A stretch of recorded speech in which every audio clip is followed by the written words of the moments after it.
Welcome to The Uncommon Truth. My name is Max, and I'm with Steve and Vicky Orsillo, pastors of the Father's House Church, and this is episode 53 of The Uncommon Truth. All right. Thanks for joining us.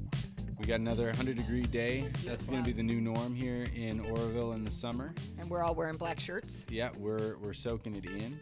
And it's okay because last night we moved into a new house with central air. Oh, I bet you're loving life. New house on campus. Wow. We got our three kids. Yeah, it feels like a mansion. Yep. We don't have to put them, like, strap them in the car seat every morning to get them to nursery. Wow. We don't have to sleep in the same room as a screaming baby. Wow, you've won the looking lottery. at us at night, wondering Things are why looking you're not up, picking man. me up.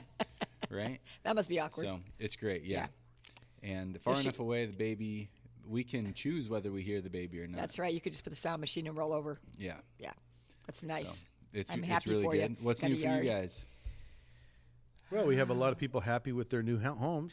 Yeah, well, that was a domino switch, right? Yes. Like, we were the first domino to fall. We moved in, move. and then some people moved into our place, and then moved into their place, like 5 or 6 in total, right? I think so now, isn't it? Dominoes are still falling everywhere. I think it's the they're beauty of community living. It's probably pretty cool. People are, everybody's upgrading. Yeah. Yep. Everybody's upgrading. Nobody's upset with having to move their stuff. I love it. No, it's so And awesome. the cool thing is we just packed our stuff, and everybody moved it for us and cleaned for us. Did they really? Yeah. It's awesome. What a community. And then our friend Luke came and told us the 75 different ways that we're to arrange the house so that he can be there. No way. And it was great. So we moved the couch, and then we moved the couch, and then we moved the TV. Is he going to spend the night there with you guys? Is that what he's saying? He hangs out with us a lot. Is he babysitting? No, but eventually probably. Yeah, I think so. Yeah. We'll talk about like he's not here, but nobody knows that he's here. Luke's our production. Yeah, he's our right there. Producer. He's sitting off in the He's corner. daydreaming. And he is He can't not hear us. single. He has a girlfriend. That's right. Oh, they say he's not single. They'd be Yeah. offended if we called him single. Yeah, he has a girlfriend. Yeah. What about Yos? Is Yos single? He's our other producer. Yos is still Well, single. Yos is single. Yeah. And he's still cute. But he's not desperate. No. Not desperate. No. All right. So we got Luke in the first 3 minutes and Yos in the first 3 minutes. So that's We've hit all the bells and the can move on new now. houses and the dominoes. Yeah, the dominoes have fallen. So today we are going to be talking about, a couple weeks ago we visited the subject of being salt and light. Correct. And actually that podcast has got a lot of people listening to it because I think it hits a chord with a lot of people. Good. Everybody has this, I think Christians have this thing inside them. They know that we're supposed to be making a difference in the world, and we're supposed to be, I guess, noticeable in our Christianity. And so a lot of people are paying attention, interacting with that episode. If you haven't listened to it, you don't need to listen to it before listening to this one, but you can go back. It's on uncommonpodcast.com. Check it out. Which I like like that new It's address. really easy. It's easy to remember. Easy peasy for old people. So we're kind of jumping off that subject with everything in mind that's been going on in the last. By the time this episode drops, it'll be 2 weeks since everything that started happening with George Floyd. So sad. And we think we're cresting this wave of COVID-19, and we're going to be on the down slope, and things are going to start looking up in our country, and more stuff comes out. It's like 2020 has been such a crazy year so far, right? Yeah. And so I wanted to talk with you guys, just a real frank conversation about what are we doing as Christians with this stuff? That's a good How question. are we were very theoretical in talking about being salt and light, and we did get into some practicalities, but now we've got some real stuff in front of us where it's like another test, right? I think we talked about that. Like COVID-19 was this test of how are we going to be salt and light, and now we got another one. And I don't know. I want to see if we're doing well, if we're passing, failing. Yeah, what's that's our good. grade as the church as a whole, and maybe we can leave with some ways that individuals can feel like, okay, I can be better at being salt and light to my neighbors. I mean, people are hurting, right? And They're so scared. and that's what we need to do as Christians. We need to be there for them. So, That's right. what messages have you guys been hearing? Because it's hard to see. Like, you poke your head out of your house and it's right there in front of you. So if you travel in any kind of, you spend a lifetime going to this church, that church, in this group, this conference, go to this, we go to Transform Our World, Catch the Fire. We come from Foursquare. You just end up with lots of Christians in your background and far-reaching social media. We travel to England. We got Luke's church in England, and all the people that you connect to. So you end up on social media with a ton of Christians and Christian leaders, Yeah. who are all commenting and all saying stuff. And I found that for guys, people who carry the gospel, the commenting on social injustice or social doctrine or social what should happen, what this president did right, what that one did wrong, excuse me, and who should do what, like they should meet these looters with violence, or how appalling that they would meet these looters with violence. They should all be in jail, they should all not be in jail. And it is exactly the mixed message that the world is saying. There is no difference when Christians weigh in on social things. They may all tend to be, or the majority may tend to be right-leaning with a few left-leaning, but no matter what, you go on a question on a non-Christian website or a non-Christian conversation, and it's exactly the same, except there's more cuss words. Yeah. A little bit more violent reaction, and it's not much different. And I think that when Jesus was giving the Pharisees that tongue lashing of the 8 woes, he was telling them that you've created a system that is just ridiculous. You have completely ignored God's will and what the truth is. And you have taken the precepts of men and made them the doctrines of God. Last week, or on that one you're referring to, we talked about the world thinks the church is irrelevant. The world thinks the church is non-essential, was the word we used. Yep. And it's true, we are. We've decided to be inside the 4 walls navel-gazing. So to us, the spiritual concept is very essential. Spiritual relationship and all the things is super essential. But they don't see it. And for us, we think we should be able to weigh in with our voice on political issues. When I know that what Jesus is telling the Pharisees is God's message, is what you should be preaching as Christian leaders, as Christian gatherings, Christian groups like churches, any other social group that's Christian or parachurch organization. Your voice should be all about the answer to this problem. The answer to your hate is forgiveness and love, because that's what Jesus Christ has preached. It should be testimonials of, yes, I used to be this angry, and I'm no longer that angry because Jesus has healed my heart. The Holy Spirit has transformed me. He can transform you too. He can help you too. In every one of these riots, in every one of these cities, everyone's a victim. Even though some people are hitting others with 2x4s, one gets hit and one does the hitting. They are down in their heart and in their soul. They are hurting. They are hurting bad. Right. And does it really matter if me as a Christian leader, and who cares what I think about the National Guard or the violence? Hey, you got to come in with rubber bullets and just start firing away, man. Those guys, you got to stop these people from hurting people. You got to come in and knock them down.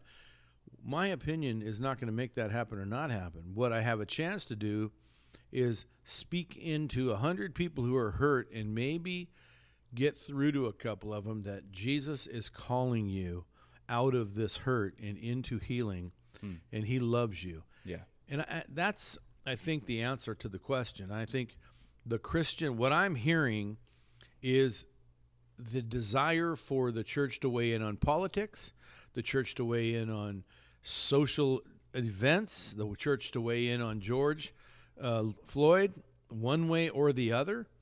And what we should be weighing in is that the action was despicable, and God loves the guy that with the knee on the neck, and God loves all the people, including George Floyd.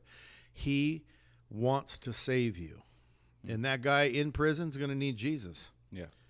George Floyd standing before God, I wish we could have got Jesus to him.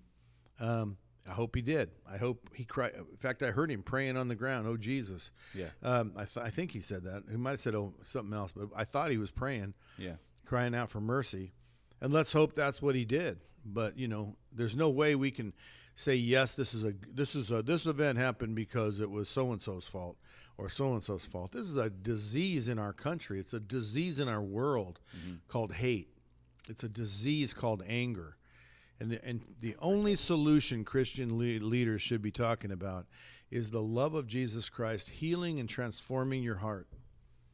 That's the only hope. And that when I see the Miami police went down on a knee to beg forgiveness for what the police department has done to the community and then pray with the people, that's what everybody should be talking about. This is the solution. Just when they're coming, bow your knee and pray and ask them to forgive you for your part in the division. I've never been racist in my life, but I should be apologizing for the racism, and I should be apologizing for the condition of our country because the church went to sleep and refused to be salt. Yeah. And that's how we got here. We became non-essential. Yeah. And we need to pick up our banner and get out there and be essential. Bring food, bring clothing, bring warmth in the cold and cooling in the heat. We need to bring a message and a voice that says stop and love. Let's forgive. Yeah. Let's forgive. So Vicky, I guess one thing that's been sticking out to me is talking about the four walls of the church and sitting back and only popping our heads out when it's like, oh, we've got something we need to say, or the world's expecting a response, so we better push somebody outside and put a microphone in their face. What's the answer to that? Instead of being stuck inside, what do we need to do as Christians so that our voice isn't just kind of every once in a while, but it's always out there? Well, I think dealing with your fear. It feels like I've had a conversation today. It feels like there's a lot of fear. The world feels very unsteady. It's like right here. It's like it just feels like this is a world that Steve and I have never seen in our whole life. So our natural inclination, mine included, is to stay inside the four walls or stay inside of my house on the hill and not venture out.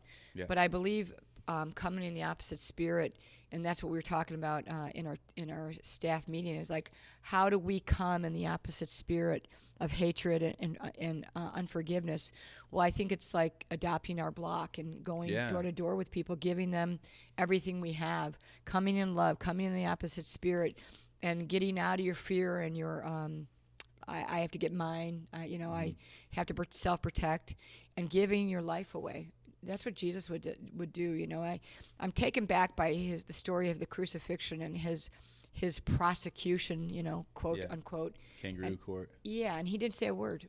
Yeah. And he could have said a word, and he was unjustly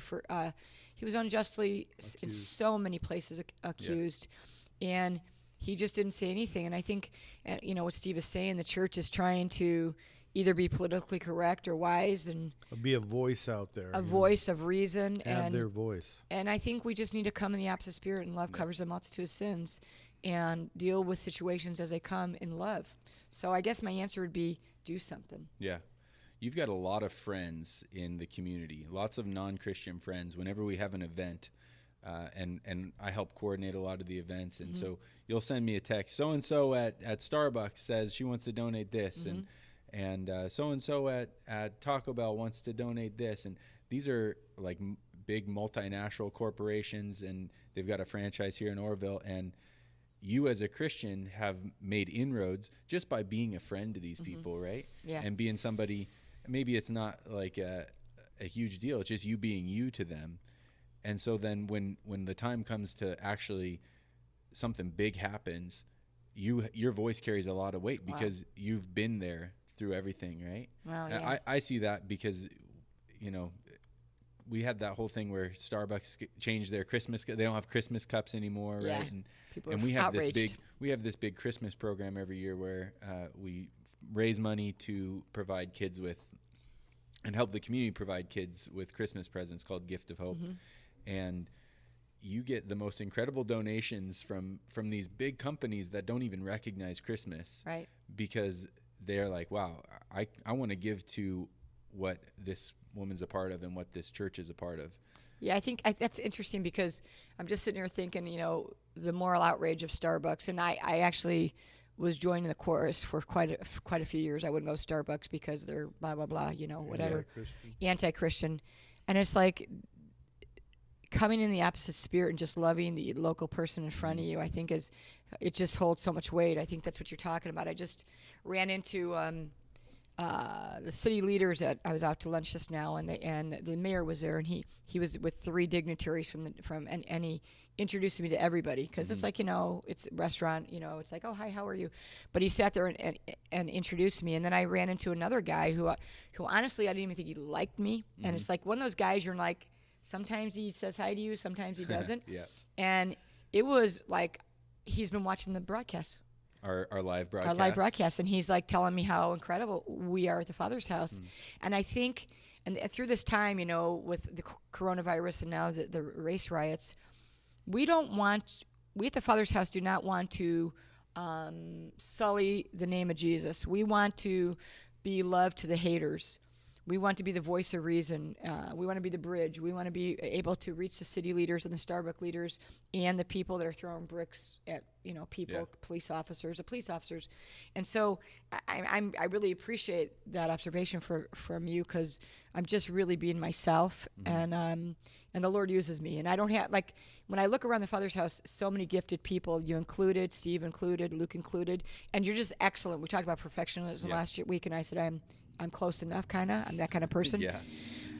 But I do have my gifting is making people feel comfortable, hospitality. So the Lord allows me to use that in the city and at the Father's house, and I'm really grateful that I can't do podcasts, or I can't write books, or I can't make houses, but I can love people, and I'm really grateful that I can do that. Yeah. I don't know if that answered anything, but I sure enjoyed saying it. There you go. All right. There you go. I thought it was perfect. Thank you. But, You're my it could be favorite. close Don't enough. tell Luke. You're we my do favorite. have people. We just a small aside. I had somebody stop me yesterday and say that they recognize some of the songs. They never heard of the band Toto before, but we've mentioned Toto a few times on our show, and they recognize the songs, that they knew the songs based on our rendition of singing about 10 seconds of them. Wow. So shout out to you. You're really good at that. That was our friend Marissa. So thanks for listening, Marissa. Hey, Marissa Woodard, you are a good person, a good mom. Good Christian. We're very glad to have you listening and giving us some feedback. Thanks, Marissa. So, Steve, I wanted to ask you, you preach a really good sermon. Oh, my goodness. In a really good time of need. Yes. And I love your voice, because your voice is out there all the time anyway. You're not going to stop preaching Jesus. Right. And when something's happening, you're going to preach Jesus and what Jesus says about this thing. Yeah, it was so good. And so obviously this weekend was a tough weekend for everybody in the country. And you didn't shy away from it. You were speaking fire, and that's going to be on YouTube. I'll make sure I put a little I'll put the link in the. It's a must-see sermon. It's the best sermon I think I've ever heard him speak regarding our response to social injustice and social justice. And it was just what I really appreciate coming from different churches is what you talked about, the church picking and choosing their time to be a voice and not be a voice. And well, sometimes I'll be a voice if I feel like the society's going to make me speak out or something. And I've seen that in a lot of churches, that kind of walking the line. But you just met it straight on and helped the people listening kind of put it in the right terms. So I want to ask you a question. Who do you think we're trusting in when we're getting into all these debates on social media? We're saying, well, these people are in the right, or these people are in the right, or who are we trusting in when we do that? I think it's a trust in the overall society. I think if you were to look at every angle, it all comes from a world system. Okay. And I think that we begin to trust in that world system. I got to tell you right now, with the world system breaking down in the cities, and like, where are those people going to buy things now that all the stores are looted? Mm-hmm. 2 weeks from now, will there be recovery if they don't stop now? Yeah, we thought it was bad when we couldn't get toilet paper for a shipment or what two. happens when nobody can buy any food because they can't find a grocery store that hasn't been looted, and it's a world system that's broke down now, and it's breaking down worse and worse and worse, and we all came to trust in that world system. Mm-hmm. And I feel it. I woke up this morning feeling it tremendously, like the world has changed and things are falling apart. So sad. And the truth is, the Christian mindset is supposed to not fall apart when the world falls apart. It's good. It's supposed to be my trust is in something far greater. That, will I be able to eat enough to remain heavy? That might not be, and I might suffer a little. Yeah. But will he take care of me? And that's the answer. That's the one you got to find. Mm-hmm. Do I believe? And do I believe in his love for me? Is he going to take care of me? Now, I call taking care of me getting me across the finish line to heaven. It's good. Yeah. That is not what I'm worried about in the morning. Geez, am I going to go to heaven today if I die? No. I'm worried more about the world system crashing and the chaos and the difficulty and the comforts of my life being disrupted. And Wow. I think that proves that even as hard as I try, I'm still trusting in a world system that it can't support me. I won't have everything I've had before. I think about it sometimes. I think, man, are we going to end up living in a field like under a tree? Mm. Because we're on the run, because we believe. They don't like people who believe. I don't know. I don't know all these things. Every one of them that my mind has imagined has happened already in the past in the Iron Curtain countries and in China when they were trying to squash Christianity or religion. And if you were in a Muslim country proclaiming to be a Christian, you'd be on the run. Mm-hmm. You'd be in underground. And so it's not like far-fetched. I mean, this is something going on all over the world. And so you wake up in the morning and you start wondering, is the world going to crash today? Things are changing so fast. How far will it go? Will it even get out here to rural America? Yeah. Will the small town people start rioting and start killing each other for the color of their skin? What will happen? Will there be all-out war? Will the rednecks rise up? Will the gun lobby come forward and just start shooting people? What will happen to disrupt our life even further? Well, I think it's because we forget who we trust in, who we rest in. Yeah, who we should be. And I think you can accurately gauge your faith by the rest you're able to find in your trust for him. Okay. Can you rest in peace? Can you have peace in the storm? Jesus sleeping in the boat is a common sermon. Jesus asleep in the boat, the storm is raging, they're crying out, we're dying. They even wake him up, don't you care, we're dying. And he calms the storm. And he had peace, that everything was fine. Right. They didn't. And I think that if we trust in a world system, we are going to have to trust again. Wow. If we trust in God, we're going to see his hand, and we're going to know, following him, even if it's through the valley of the shadow of death, we are going to know his hand is upon me for good. And they can only hurt my body. They can't take my soul. If I believe in eternal life, then I know that this is where I'm headed. And if I believe in the world system, I get all freaked out, man. Yeah, there's no guarantees, right? Uh-huh. We didn't see any of this coming in January. No. January 1, Mm-mm. we didn't see. No. We were talking about it's the year for 2020 vision, We're gonna see clear. it's gonna. We're gonna see clear. I would 2020. have accepted the riots. I figured anarchy is coming. Yeah. I've been saying that for a long time. Anarchy, a storm is rising, and anarchy's coming. I don't know what'll trigger it. Yeah. But for the whole world to be crippled by this disease, that shocks me that somebody pulled that off. Yeah. It's Never so before strange. have the healthy been punished or quarantined for it's crazy. Right. And I don't want to get into what I think about that, but never before is this kind of thing. And it just happened so overnight, and the whole world complied. Schools shut down. Just everyone accepted it. It's boom. It's like a spiritual slumber. Mm-hmm. And I thought that would cause anarchy, and it didn't. But I think the springboard of being locked up for 12 weeks. The perfect storm. Perfect wasn't it? storm. The It's setup. like, let's get out of here. And you can see a little bit.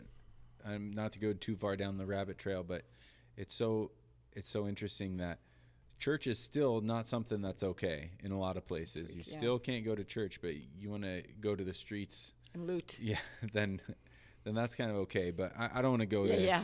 I want to ask about. So when we're not doing a good job as Christians showing people that we have peace in who we're trusting in, are we actually keeping them, if they're following us, are we keeping them away from God. Like Jesus said to the Pharisees, you're actively keeping people out of Yeah, he heaven. said, you don't let people go to heaven. Wow. You're not making it your way to heaven, and he said, actually, you're not allowing people. What's the scripture reference on what you're talking about? Matthew? Matthew 23. 23, yeah.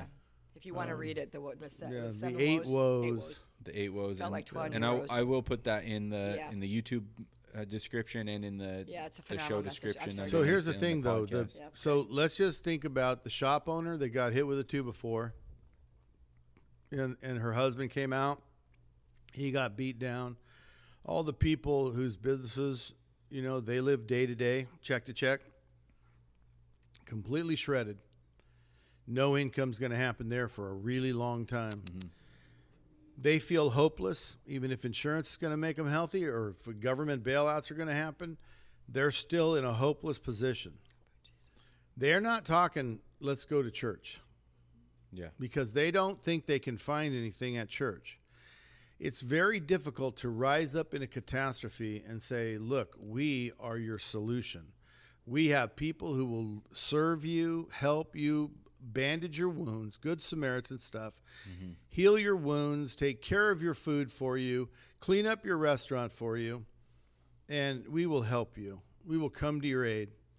That's not going to happen. They're not going to trust in the church today.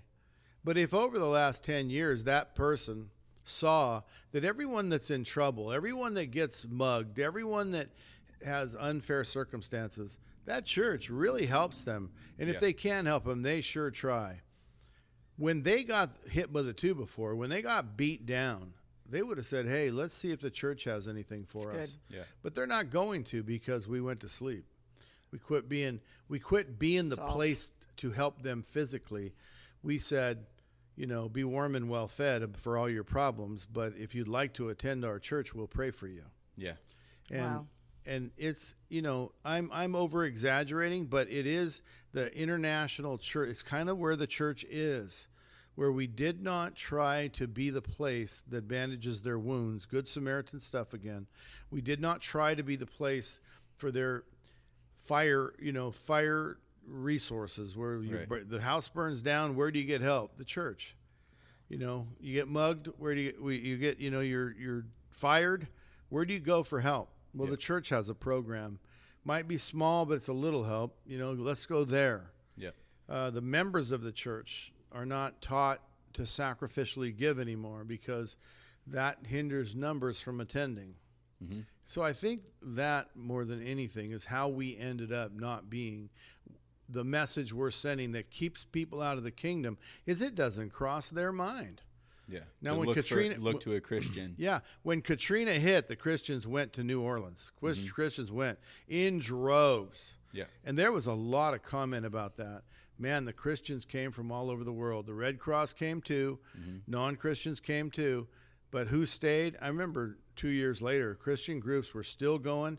I remember 10 years later, some church had been doing mission trips every year to New Orleans to help the people recover from Katrina for 10 years. Our Canadian church sent Mennonite disaster services. Wow. Yeah. And they were just building houses there Pretty for cool. like 5-7 years afterwards. Yeah, and really helping people. The church was they found out the disaster relief of the church was one of the best things on earth. If that was a common thing, Katrina's now quite some time, 15 years, 16 years ago. Well, hurricane season is starting again, so. But careful. nonetheless, The world's in a nonetheless, hurricane. that's how we taught people not to. We conditioned them, really. We never said, hey, don't come to the church. We got nothing for you. And we might have even had a closet that's for them. We might have even had resources set aside for them. But because we didn't communicate it, we didn't make it to where we're the place. We want you to come to us. When you have trouble, come to us. Yeah. We didn't see it as an opportunity to show the love of Jesus. Mm-hmm. Why do you do this? They always ask us here at the Father's house. And our answer should always be the same. We love Jesus. Well, that's because, it just reminds me of when I got here. I think since I've been here, there's been a whole bunch of things that have happened that the Father's house, and I'm not just talking the organization, but the people have really stepped out. So we got here in August, and in November, Paradise, California burned down, right? Yeah. And the fire came, we could see the fire from here. Yep. and we had the worst air quality in the world for about 4 weeks. That's And right. my family had to go somewhere else, That's right. back to Colorado, because our kids were having health problems. But we didn't stop working. We worked extra. That's right. And we were in giving out stuff. We were Right. sending people volunteering to go in and serve meals or play music at the shelters. And, Oh yeah, that's right. right. And we were working around the clock for that. And I was really impressed by that. And then that was November 6th, I think it was. 8th. And we had already November 8th. We had already shut down registration for our Gift of Hope. We had Correct. about 1,500 kids already signed Christmas up. That's a lot. assistance. That's a lot of Christmas gifts Yeah. to find for people already. And within about 24 hours, the church staff team came together and said, "All right, well, we're just joining the campfire victims. Anybody who's campfire related, you're going to get in. Not just the kids either, but the parents too, right?" I remember the wall of Instapots. Instapots. Instapot was the Yep, big thing back Instapot, then. And yep. it was like one of those shows. You get an Instapot, and you get an yeah. Instapot. But you know what happened after that? So there was the fire, and even before we got here, there was the flooding that happened in this area and the dam that almost broke down. Yeah. But I worked the front desk for about a year after that. Wow. And it wasn't like 2 days wouldn't pass without somebody calling or coming in saying, "You helped my kids get Christmas gifts, and I just lost my job. What can Wow. you do for us?" Wow, that's Or awesome. That's what I'm talking about. Yeah. right, and then and it wasn't just that, but hey, I'm back on my feet again after you guys helped me 2 years ago with this, or a year ago with this, or a month ago with that, and I want to come to church. What are your service times? That's amazing. It is Right? That's it. Or even just as well, like, hey, you helped me one time, and I was wondering if you got anything for food. That's right. It's like, oh yeah, food banks every Friday. Here's That's what you need to do, and That's what we need to be. that's a church doing it. Yeah. But Henry was out there helping us today. Henry's a fire victim. Oh yeah, Yeah. He's, barely. he's been real faithful, hasn't he? Yeah, he joined the church. Shout out, Henry. and so Yeah. that's something that's just I've noticed, and I really love. That's what I saw, and one of the reasons I wanted to move my family here and be a part of it is because I want to learn, whether I'm here for 10 more years or 2 more years or whatever. I want to learn how to be the church where I'm at, and So good. not within walls, but within walls and without the walls right. and everywhere, right? I like that a lot. When you say that, it just makes me so proud. Yeah, it does me too. It makes me I cry. just well up with pride. It's for like, because I think I was actually in North Carolina when it happened, and you guys worked tirelessly, and actually, kudos to the whole Church of Orville, because Oh yeah. it was every stepped church up. really stepped up, and Yeah. and in Orville, I believe I'm really proud of the church, not the Father's House, the church, because 21 years ago there was nobody, really honestly, there was no churches outside the buildings doing the deeds of Jesus, the acts of Jesus, and now Orville is really well defined with the acts of Jesus, and Yep. I'm really proud of the Father's House. I'm really proud of every church in Orville. Yeah, Me too. They're really stepping forward, and I think Outside the four walls. you saying that, just being on the front line of the desk and hearing those things, that's what we want. That's what we strive for. Yeah. Yep. That we continue. And that we were actually praying the other day, saying, we're not sure that everything we do, we're gonna do it the same. Everything feels like we're coming into a different season.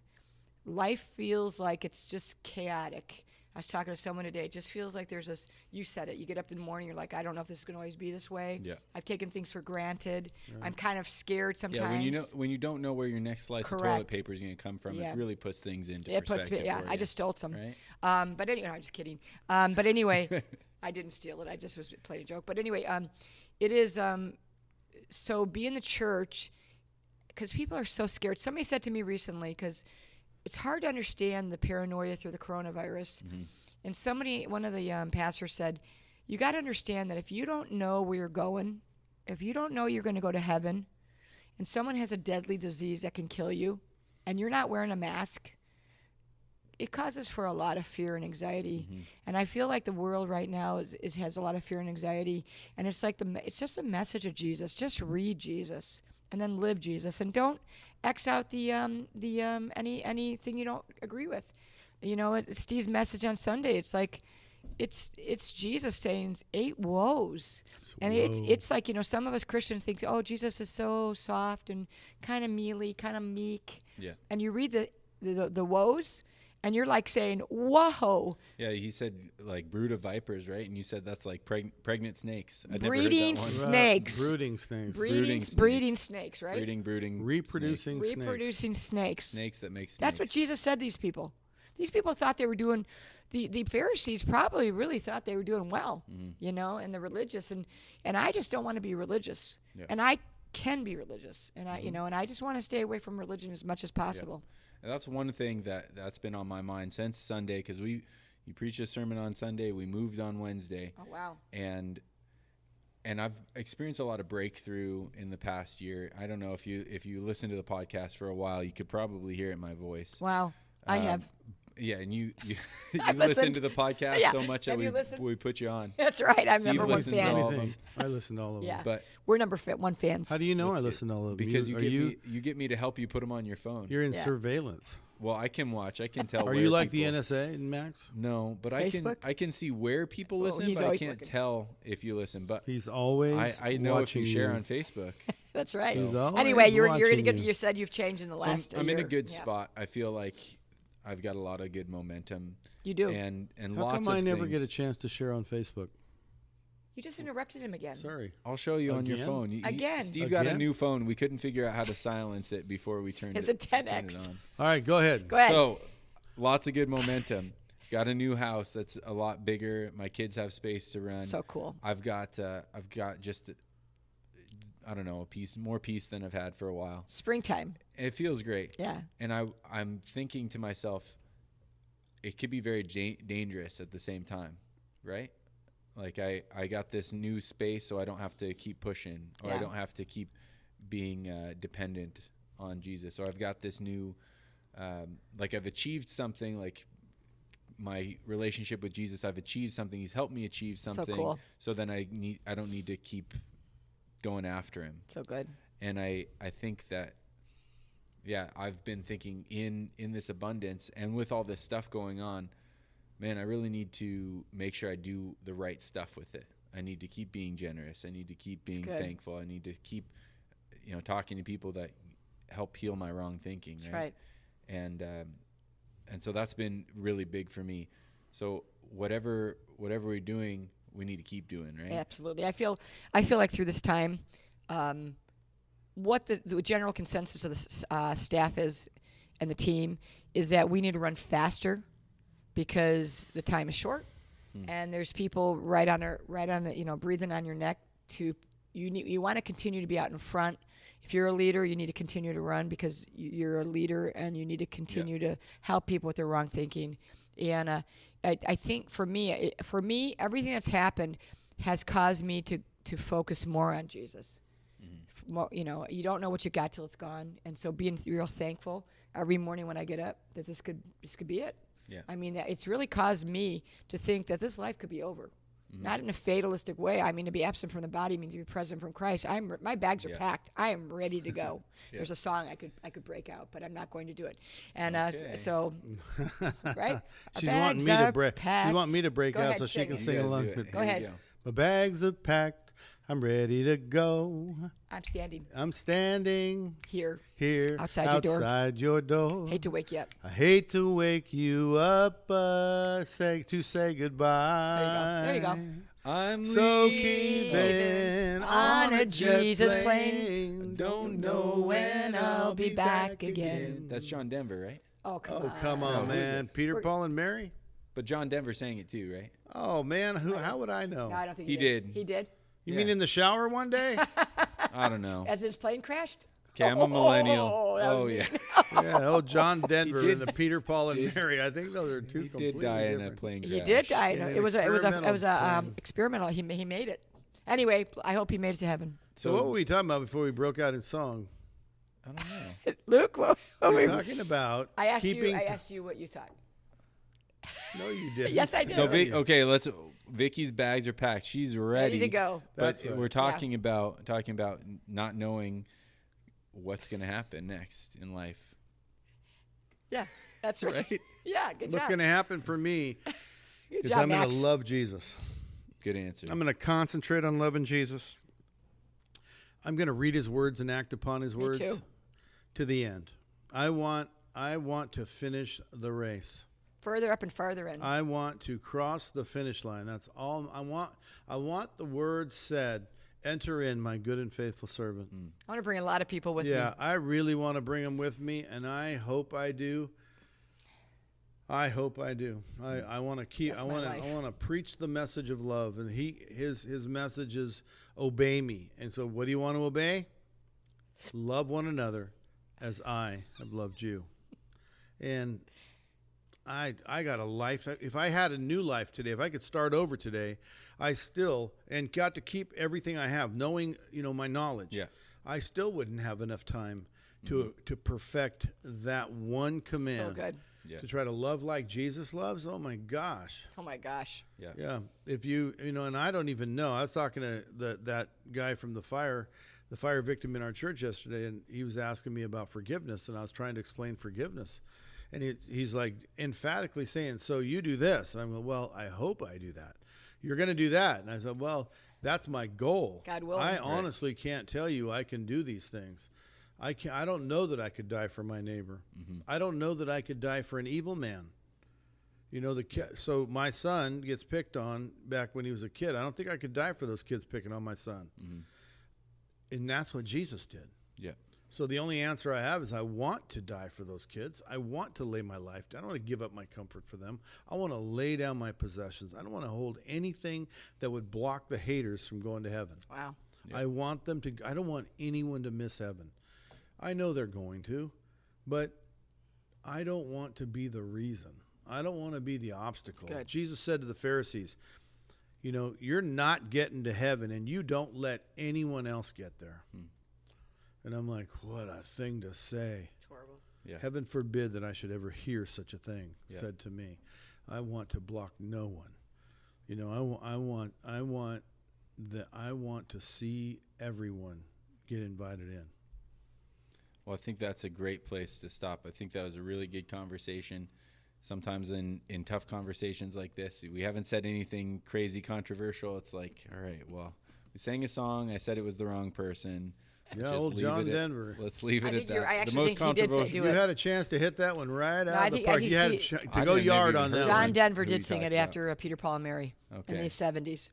Well, Peter, Paul, and Mary, that's Seriously. biblical, right? That's what we talk about. They're a We talk Christian about group. Jesus They're a and Christian group. Peter, Paul, and Mary. we talk about Jesus You know what else they and sang? pop culture from the 70s. They sang, and which is another Christian song, I'm sure, is Puff the Magic Dragon. Oh yeah, that's. He lives by the sea. Let's leave that one. Let's leave Bless that one Peter, out. Paul, and Mary wherever they are, Lord. Well, thank you guys for listening. I'm going to post Steve's sermon on Yes, YouTube. listen to it, watch it. And I'm going to put it under the podcast description too. You can share the uncommon truth with Please people do. who want to hear or people you think need to hear some of this uncommon truth. It's uncommonpodcast.com. When you click on that, it'll take you right to the spot where you can listen to the show and download it. If you've got time, if you're not driving or doing the dishes, you can go ahead and subscribe and make sure you never miss an episode. And we'd really love it if you left us a 5-star rating on iTunes, because that just jumps us up the charts. We're in the top 200 in Christian podcasts in the U.S. I'd like to get the top 100 Wow, that'd by be the end spectacular. of 2020 if we're still going as an Earth by the end of God 2020. willing, the creek don't Hey, grow. it's We'll be 2020, there. man. We're going to see clearly. We're right. going to keep making podcasts. Whatever Amen. happens, talking about Jesus. So thanks, From guys. deep in Have a a great cave day. somewhere. Yeah. Amen. See you guys.